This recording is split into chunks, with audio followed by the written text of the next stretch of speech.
from this rope ladder and other obstacles located across this field. I'm Blessing Wichuku in Fort Hood, and I'll tell you why the soldiers want to know if Texas high school students have what it takes to join the Army.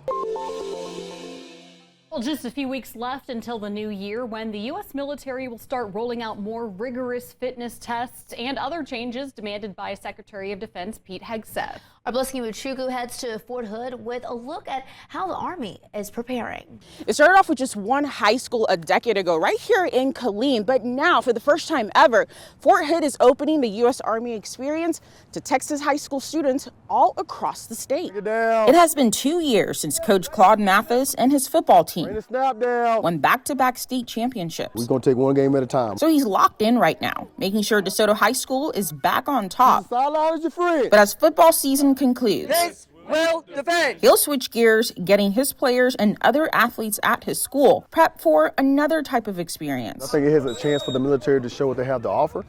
I think it's a great thing for our kids to see.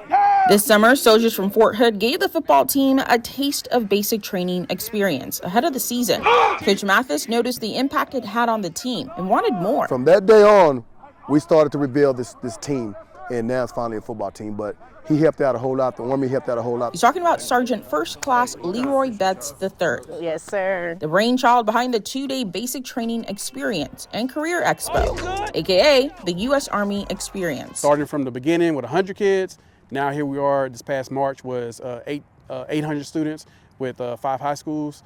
And then now our intent is for next year in March, opening to the entire state of Texas. Betts is an Army recruiter and says he's usually standing at a table in a school cafeteria. A decade ago, he thought, why not bring students to the base? Between 25% and 33% of our kids on our campus actually enlisting in the Army. I mean, we have dozens of kids. It's important for girls to be in athletics and to be a part of things like this. After years of not meeting recruitment goals, this year, the Army over-exceeded its expectations months ahead of schedule. It's tiring to look out at combat formations, or really any formation, and see fat troops. But going into next year, the Army and Air Force will require 2 fitness tests a year, daily physical trainings for all service members, new height and weight standards. Just be aware, hey, maybe you not want to eat this 5 times out of the week. And new body composition limits, just to name a few. They say that this is what we got to do.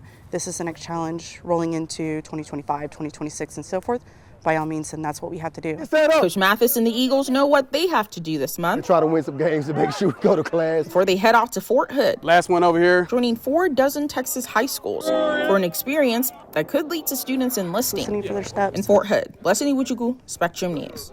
All right, thanks, Blessing. And since the opening of the experience up to the entire state, Sergeant First Class Betts says 48 high schools have signed up from the DFW area, Houston, and San Antonio. Yeah, he says about 10 to 15,000 students is part of that group, but also says they still want more. Texas high schools can sign up for the U.S. Army experience until the February 15th deadline.